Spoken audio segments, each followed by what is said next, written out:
हाय, hello आणि नमस्कार. मी सिद्धी आणि तुमच्या सगळ्यांचं खूप खूप मनापासून स्वागत आहे सिद्धी तुषार व्लॉग्समध्ये. जिथे तुम्हाला मिळणार आहे travelling stories, everyday adventures, our ups, downs, some tips, reviews and experiences.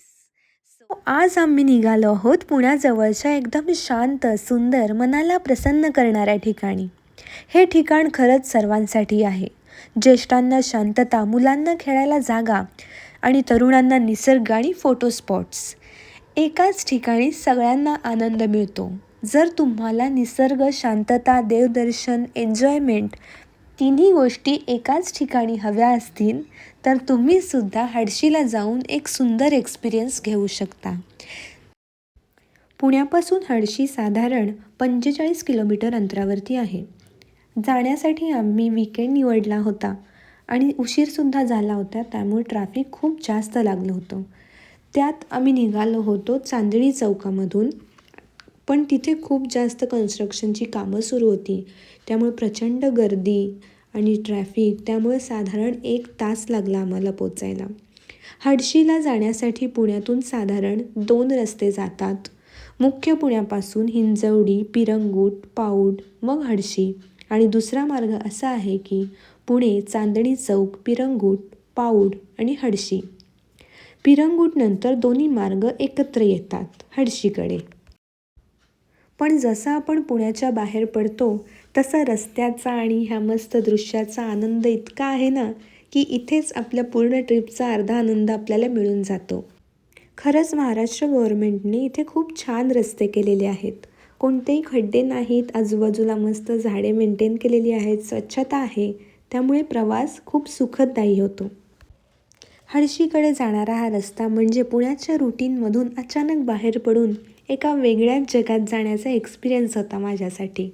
लालसर माती, ओलसर हवा, थोडी बाजूनं झाडी, हिरवाई, मोठी मोठी नारळाची झाडे, डोंगर, हे सगळं मिळून एकदम कोकणवाली वाईब वाटत होती.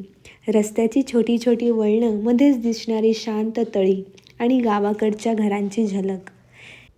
हडशीमध्ये तुम्ही कोणत्याही ऋतूमध्ये येऊ शकता. इथला निसर्ग आणि इथला परिसर त्या त्या ऋतूनुसार मस्त सुंदर असं रूप घेत असतो. आणि हडशीमध्ये प्रवेश करताच तुम्हाला समोर दिसेल संत दर्शनचा बोर्ड. तसेच तुम्ही सरळ गेलात तर आहे पार्किंगची सोय. पार्किंगची सोय आहे फ्री आणि मैदानसुद्धा तिथलं मोठं आहे, तर तुम्ही आरामात तिथे कार पार्क करू शकता. तर आता आपण जात आहोत मुख्य आकर्षण असणारं मंदिर, विठ्ठल रुक्मिणीचं मंदिर.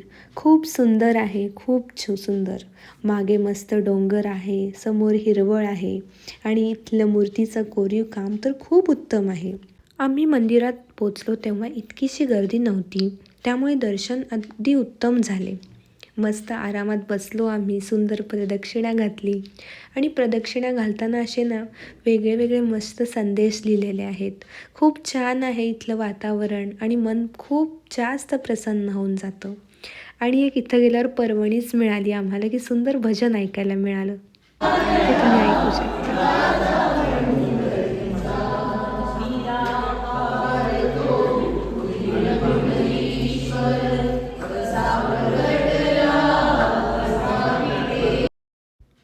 विठ्ठल रखुमाईचं दर्शन घेऊन आम्ही निघालो होतो गणपतीच्या दर्शनाला. हे सिद्धिविनायकाचं मंदिर अगदी विठ्ठल रुक्मिणीच्या मंदिराच्या समोरच आहे आणि या मंदिराच्या मागूनच त्याचासुद्धा मार्ग आहे. तर आता आमचा विठोबा झाला, पण पोटोबाचं काय? तर आम्ही मस्त जिथं ते ग्राउंड होतं समोर मंदिरासमोर, तिथं मस्त डबा आणला होता घरातून आणि तो इतका छान एन्जॉय केला. खूप दिवसानंतर असा रिलॅक्स वेळ मिळाला होता आणि साधारण आम्ही 2 ते 3 तास इथं आरामात खात मस्त गप्पा मारत बसलो होतो. जेव्हा पण आम्ही बाहेर जातो ना, हा प्रयत्न नेहमी असतो की शक्य तितक्या गोष्टी घरातूनच घेऊन जायच्या आणि बाहेरच्या थोड्या वेगळ्या म्हणजे बाहेर राहणाऱ्या गोष्टी आम्ही नाही खात. तर त्यामुळे हेच उत्तम झालं की पाऊससुद्धा नव्हता. आता पावसाचे दिवस नाही आहेत, त्यामुळे आम्ही आरामात घेऊन गेलेला गालिचा टाकला आणि मस्त असं एक्सपिरियन्स घेतला एक वेगळा. मस्त पराठे वगैरे खाल्ले आणि हा मस्त असा तळ्याचा व्ह्यू होता तिथून. खूप लहान मुलं मोठेसुद्धा इथं मस्त बोटिंग करत होते. खूप छान होता व्ह्यू. समोर मंदिर, मागच्या बाजूला असं मस्त तळं. लहान मुलांसाठी ना इथं एक ॲडव्हेंचर पार्कसुद्धा आहे.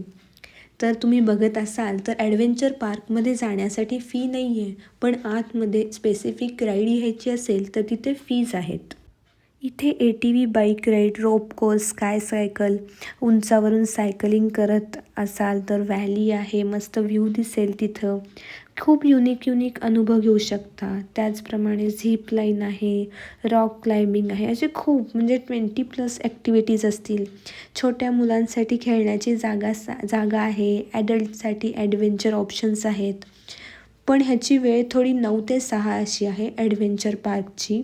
मंदिराची वेळ जास्त आहे, साधारण सकाळी 7 ते रात्री 8पर्यंत आहे. पण ॲडव्हेंचर पार्क हे 9ला सुरू होऊन 6ला बंद होतं आणि इथे साधारण 299 प्रत्येक राईडची किंमत आहे. खूप छान आहे आणि मस्त आहे लहान मुलांसाठी. तर हे बघितल्यानंतर आम्ही गेलो होतो संत दर्शन बघण्यासाठी. हे सुद्धा खूप छान अनुभव देणारी एक गोष्ट आहे इथली. तर इथली फी अशी आहे की साधारण 3 वर्षाच्या वरील मुलांना ₹100 फी आहे आणि मोठ्या 10 वर्षाच्या वरच्या सर्वांना ₹200 आहे. इथे लहान मुलांना संतांचं पूर्ण माहिती मिळेल, आपल्या भारतातल्या. मस्त लाईव्ह एक्सपिरियन्स मिळेल त्यांना. तर हा होता असा आमचा हळशीचा पूर्ण एक्सपिरियन्स. तुम्हाला काही गोष्टी आवडल्या असतील तर प्लीज कमेंट करा. व्हिडिओला लाईक करा, शेअर करा आणि सबस्क्राईब करायला विसरू नका. अशाच नवनवीन गोष्टी, नवनवीन ठिकाणं तुमच्यासोबत शेअर करायला मला खूप आवडेल. पण त्यासाठी मला थोडी मोटिवेशनची सुद्धा गरज आहे. त्यामुळे प्लीज गाईज सबस्क्राईब करायला अजिबात विसरू नका. Thank you so much.